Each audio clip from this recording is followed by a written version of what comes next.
Alors, une recette pour les végétariens et les amoureux de légumes. Donc, on va faire un massalé de légumes avec les légumes de saison, les légumes qu'on aime. Et on peut donc choisir différents légumes et les cuisiner avec donc ce mélange d'épices qu'on appelle le massalé. Alors, les légumes qu'on retrouve le plus souvent, bien sûr, ça va être donc de la carotte, de l'haricot vert, de la pomme de terre, des aubergines. On peut mettre aussi du chouchou dedans. Aujourd'hui, moi, j'ai rajouté donc des choux raves et je vais rajouter aussi de la patole.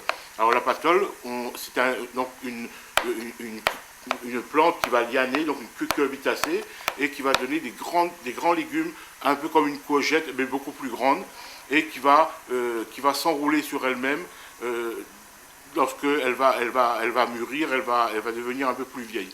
Donc ce légume, on le consomme très tendre, très jeune, et on peut l'utiliser donc pour faire des sautés, voilà, qu'on peut mettre dans de la viande comme garniture.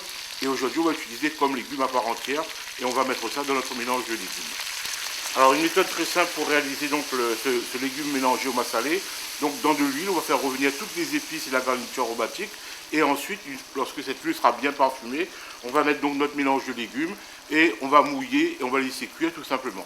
Et on terminera à la fin par l'adjonction de la coriandre. On va ciseler de la coriandre fraîche dessus et on va terminer aussi par un jus de tamarin. Alors ce plat peut être suffisant lui tout seul, ou alors il accompagne effectivement un poulet au massalé ou un cabri au massalé avec un bouillon larson, une salade de concombre ou du piment. Donc c'est un plat de légumes pour les amoureux de légumes, parce que les légumes, c'est bon pour la santé.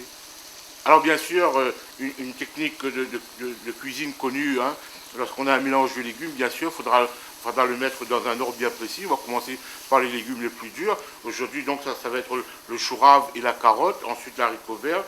On va terminer ensuite par les légumes les plus tendres, le chouchou, la pomme de terre, l'aubergine, et on va terminer par la patole qui est un légume très tendre.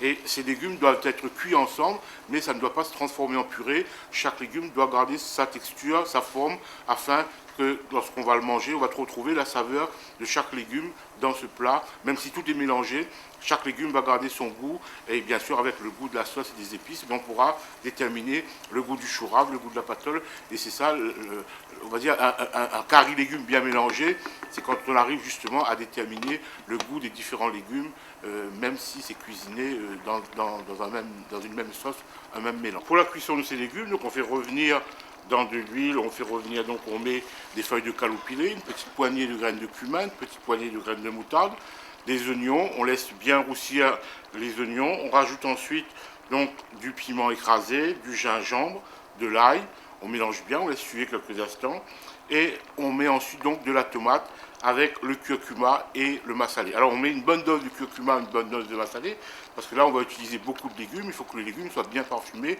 et que le plat à la fin ait une belle couleur.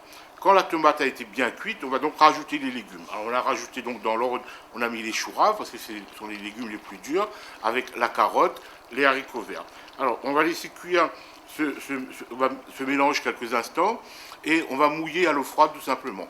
On va cuire, disons, je dirais à mi-cuisson, et on rajoutera par la suite donc les autres légumes un peu plus tendres, le chouchou, l'aubergine, la patole, la pomme de terre, et on va remouiller, on va laisser cuire. Lorsque les légumes seront cuits, on va les tester individuellement en piquant la pointe d'un couteau dedans. Lorsque les légumes seront cuits, on va donc terminer le plat en versant donc le jus de tamarin qu'on a préparé. Donc on a dilué le tamarin dans de l'eau froide et on a enlevé, débarrassé des graines et des fibres. On a recueilli que le jus. On va donc acidifier notre plat et on va terminer avec de la coriandre ciselée, des feuilles de coton hachées.